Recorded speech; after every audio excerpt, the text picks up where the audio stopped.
primeiro lugar, comentar a composición de algúns poemas durante a miña adolescencia, poemas integrados nun contexto en que estaba empezando a chegarme a literatura galega, autores como Neira Vilas, como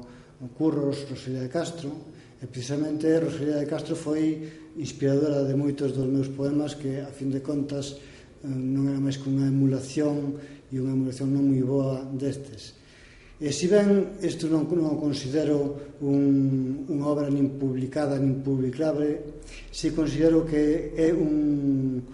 camiño de entrada a obras con un poquinho máis de corpo, xa encadradas sobre todo no terreo da investigación, da historiografía, tamén da etnografía, que considero un aspecto complementar do anterior. Trátase de unha obra que emana unha actitude comprometida e que ten esencialmente ou que pretende ter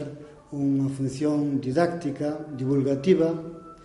pero que ao mesmo tempo me axuda a min a comprender esa propia realidade e a reafirmarme nela. En primeiro lugar, comentar a composición de algúns pequenos poemas durante a miña adolescencia, composicións de escaso interés,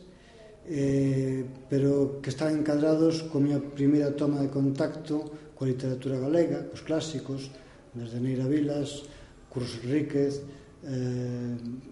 Rosalía de Castro. E precisamente Rosalía de Castro sería unha autora que está quizás na base desos poemas, que non son máis que unha mera emulación